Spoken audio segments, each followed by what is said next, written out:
Hi guys, welcome to Distance Diaries, and for this week we're going to be focusing on different ways you can do virtual dates and how this can build your communication and relationships. We're also going to be looking at how we can deal with some communicative conflict and how we can combat that with some communication theories. Now, based off my own experience, this can be very difficult because you're not going to have the time allotted to do these things.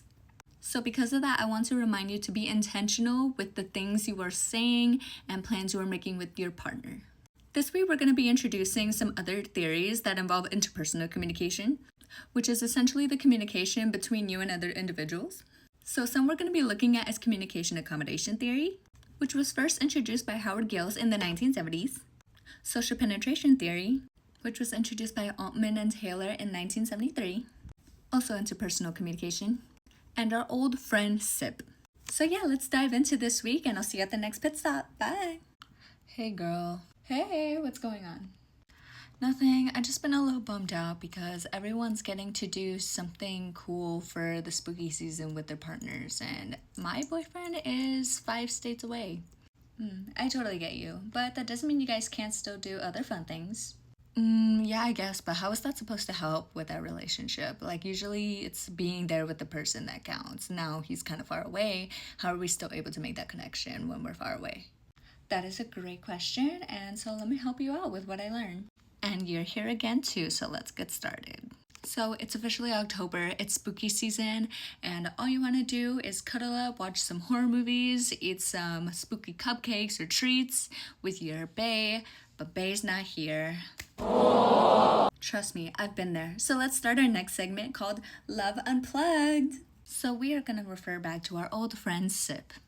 However, SIP is only going to be helpful in terms of the video calls or phone calls or texting. Other than that, everything else we're going to do is going to involve actual physical activities that you're going to do. So because SIP has a lot to do with computer-mediated communication through any digital platform, this means that we are really relying on the video call, but rather we also want to focus on what physical activities we can do in order to help stimulate ourselves and our partners in order to help create that self-expression. So I have mentioned before that my boyfriend and I have done boo baskets for each other. His boo basket included different essentials like a water bottle, some whitening strips, and then a few snacks, and then a vinyl because he loves Billie Eilish. This in itself is me showing to him that I care about his interests, I care about the things he likes, and I'm taking note of his interests. Not only that, but the boo basket I made for my boyfriend shows that I am taking mental notes of the things he needs. Now, he doesn't necessarily need a water bottle, however, the one he has is a little rusted down. And he really likes the color green, so I thought it would be nice to get him a sage green water bottle. And on top of that, I also got him some Aquaphor lip balms. That way he's able to keep his lips moisturized because he always steals mine. Whenever we're in person, of course. So I got him his own pack, that way he knows I'm still thinking about him and his needs, but that way not at the expense of my lip balms. But going back to SIP, we are using virtual communication in order to do these activities, right? So rather than the typical watching a movie, playing a video game together, or doing a virtual escape room, we're going to try different ideas. I consider myself a very crafty person. I love to sketch, draw, paint, anything that has to do with art, I love doing it. Now my boyfriend is not exactly the most artistic person, but we can definitely have a lot of fun painting or doing a silly sketch. So here's a fun little game that you guys can do some art with and hopefully figure out how well your communication goes. This game is commonly referred to as back-to-back drawing. This means that there are two people. One person is describing the object while the other person is drawing it. Now they are unable to look at this, they are only able to describe it. They are not able to say what the object is, but just describe exactly how it looks. So for example, if I'm drawing a house, I cannot tell my partner, draw a house. I will start off by saying, draw a square. And then right above it, draw a triangle. You get the idea. Depending how well you communicate, you're either going to have a fabulous house or some weird geometry. But this is very helpful because not only you spend a lot of time together, but you're also improving your communication skills and your listening skills. It's also making you both realize how much patience you have with one another in terms of how well you're able to tolerate what they're saying or not saying very well. Not only that, but this is a really fun activity where both of you can get creative with how you decide to draw things, or you can even change the rules a bit depending on how you guys want to do things. And if you really want to make it extra hard, you can do this through a phone call rather than a video call. And then you can possibly send a photo after on how well it turned out. That way you're both able to see how well or how not so well you guys did. Now, along with this, you guys are building interpersonal trust with one another. You are able to understand how well you actually trust the other person's words and how much you trust them to guide you into the right direction, and how well you work as a team as well. Because this game also requires more intentional communication. You can't just say draw a square or draw a rectangle. You can't just say draw a line. You have to be specific, like a horizontal or vertical line about 2-3 inches wide, to be very specific and intentional with what you are saying. So as you are playing, you are building these skills, which is great, especially for a long distance relationship where communication is a very crucial skill to have. Now, if crafting is not your forte, but you still want to do something fun, here are some other ideas. So something my boyfriend suggested is doing some origami. Now, folding paper isn't exactly my favorite because I'm afraid of getting paper cuts because they're so minuscule, but that's another story. But it was his idea, and I thought it was very sweet for him to include something of his own interest. That way, it's more than just the movie night that we usually have. And I know I said no technology, but if you did want to have music playing in the background, perhaps you can do a Spotify jam or something where you can share the music at the same time so both of the song is playing from your ends. So making origami together doesn't just mean you guys are following the rules, but it means that you guys are also putting in the time to spend with one another, even when you are many miles apart. So some other people might like to go to a restaurant or go to an amusement park, but since you guys can't do that together, doing something more simple but also spending time with one another is very meaningful for the both of you because you're able to have that connection still. And sometimes we don't want to have a conversation. Sometimes we just want to sit with the person in our presence.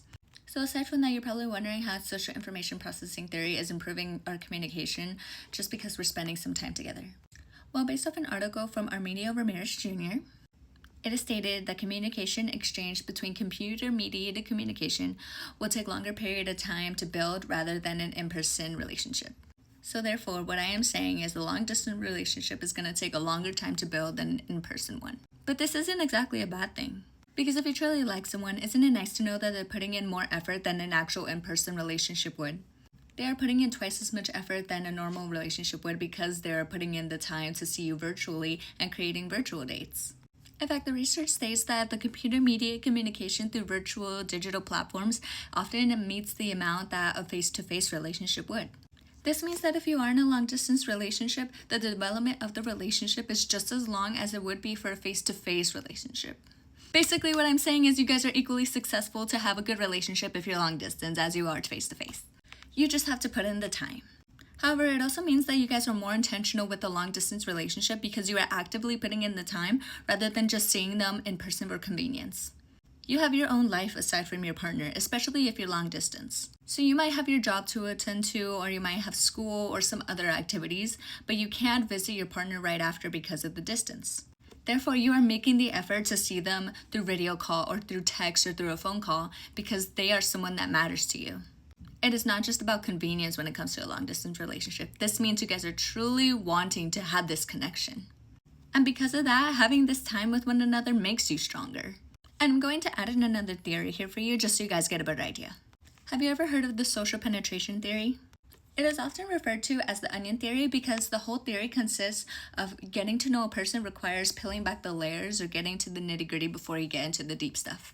So basically that the more and more someone shares more of their experiences and thoughts with another person, the more their self-expansion and expression with the person increases. Therefore, you are getting to the core of that onion. This theory was first expressed by Altman and Taylor in 1973. This theory mostly focuses on interpersonal communication, which is essentially the communication you have with other individuals, which is perfect for this case if you're in a long distance or just a regular relationship. So going back to long-distance relationships, the social information theory is clearly stating that if you are doing some activities where you are able to share these experiences or thoughts, then you will eventually grow to a place where you're able to get down to the nitty-gritty of your life and these deep thoughts if you are interested in sharing those. And this ties in with social information processing theory because you are no longer using just the face-to-face communication, but you are using a video call or a phone call to do this. And that's why research suggests that long-distance relationships are able to develop as much as face-to-face relationships because you are putting in that time and effort to get to know someone on a deeper level. So whether that is sending someone a boo basket, or playing their favorite game, or having a spooky movie night, just spending this time with one another is improving your communication because you are doing these activities together. You are getting to know one another, and it's not because it's convenient because it never is when it is long distance. So if it's easier, make a scheduled time to have these dates. My boyfriend and I like to do movie nights on Fridays because that's when I get out of work late and it's the perfect way to unwind. Or if we're just bored on a weekday, we'll do some origami or a puzzle or even a game of Scrabble on our iPhones. So maybe you guys can do spooky sketches for each other and see how well you guys can draw. I know I'm a great artist, but I know he needs some work to do. Hey, my boyfriend ain't a Van Gogh either, so I get you. Again, make sure you are being intentional and authentic when you are making these events with your partner. Their time is equally as valuable as yours, so please keep that in mind. Thank you so much for watching, and I'll see you guys at the next pit stop. Hey girl. Oh hey, what's going on? I'm sorry, I didn't mean to interrupt you while you were reading. I'm so sorry. No, you're good, I've read it before. What's going on? I just really needed some advice on me and my boyfriend. You know, we've kind of been really weird lately in terms of our communication, and I feel very insecure right now with it, you know? Yeah, that seems pretty normal for a long distance relationship or any, you know. Is there anything you've tried to do to fix this? You see, I have my strategy hasn't exactly been working. I might have been a little petty with it and sort of started ignoring his text and stopped sharing my story, and I might have just posted something petty on my story about, you know, fake love and whatnot. I don't know. Well, that's a choice. Well, you know, I'm no expert, but I do know someone who can help rather than me. That's exactly how I was able to get out of my little situation with my partner. Oh, don't tell me. It isn't who I think it is it? She is actually on her way. Hi guys, how's everyone doing? What are we talking about? Speak of the devil, we're talking about you. Our little devil's advocate number 2 needs some help with their long distance relationship. Well, actually, devil's advocate number 1 was saying how you helped them a lot with their relationship, and I just really need advice right now. I really felt like I dug myself into a hole. Okay, that's fine. How about we all talk about it? I was actually here to talk to my other friends too, so let's all talk about it. So it seems like our friend here is having issues with communicating their needs and their requests for their partner when it comes to reassurance or any other communication issues in their relationship. And this might lead to some disconnect between the two of them. So let's get into some of these conflicts and how we can resolve them. This section of my distance diaries is called 404 Love Not Found. This is because sometimes these obstacles or errors can get in the way of our relationship. So here I'm going to provide you some tools that you might be able to use next time you're having a little bit of issues in your relationship. So you guys know my old friend SIP, right? Social Information Processing Theory, for those who needed a reminder. SIP states that we are still able to have relationships through digital platforms using computer-mediated communication such as video call, texting, or phone calls. However, it seems that in our friend's case, we can look at different ways that we can use this type of digital platforms to increase this communication or accommodate towards their partner. That being said, I'm going to introduce to you a new theory. She's really fun. The theory we are going to be talking about today is communication accommodation theory, but you can easily remember her as CAT. So unlike our favorite fuzzy animal, communication accommodation theory states that people tend to adjust their communication styles, both verbal and nonverbal, to accommodate to their partner or a friend or any other individual that they are around.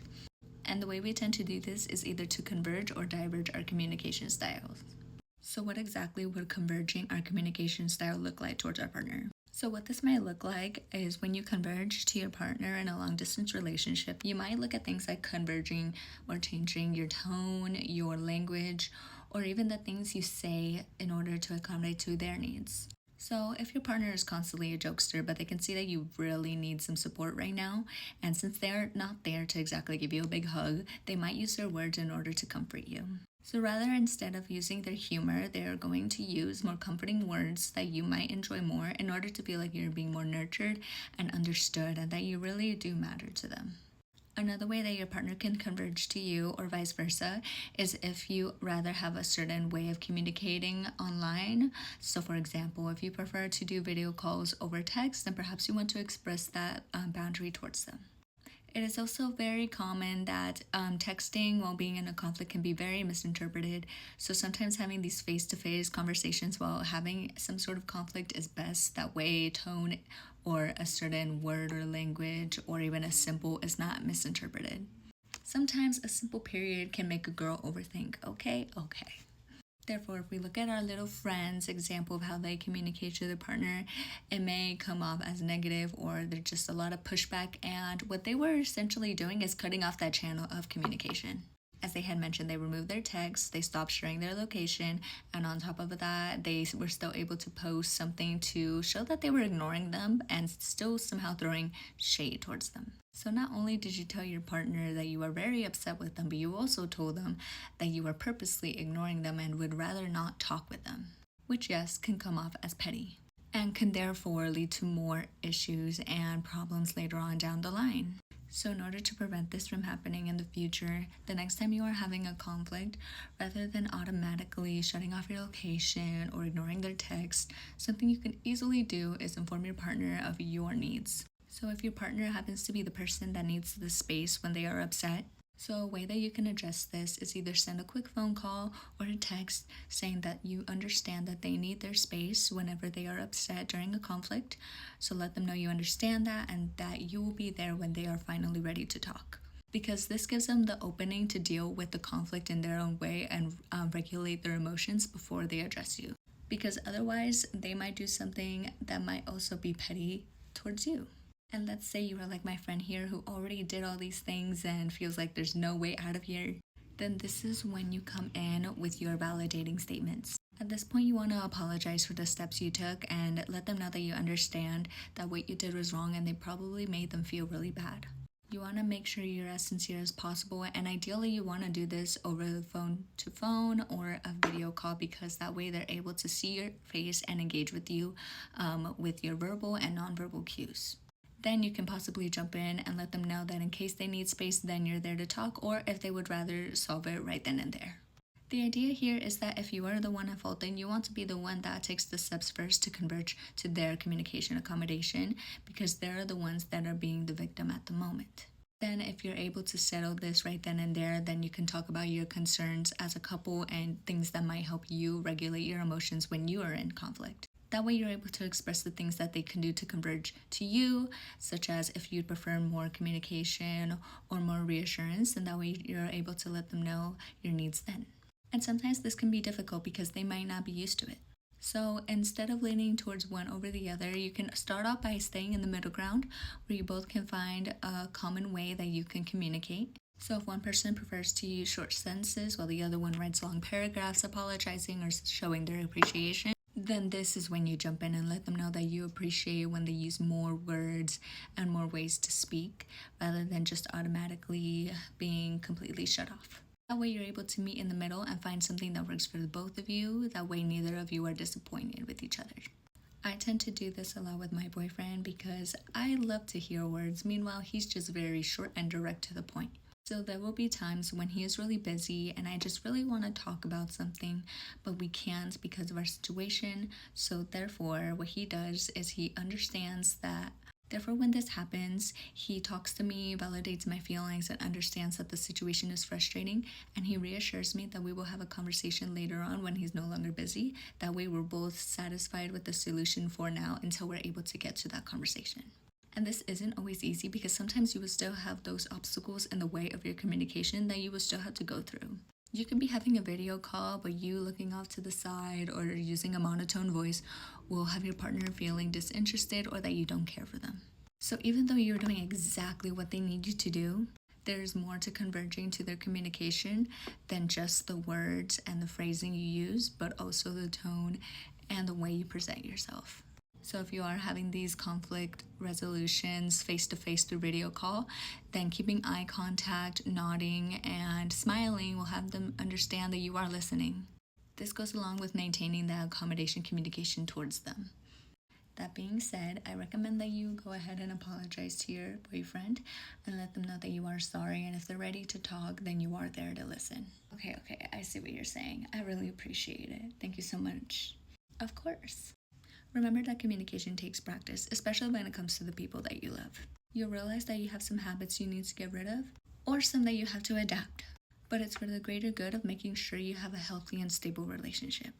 Thank you so much for watching this segment, and I'll see you guys at the next pit stop. Bye!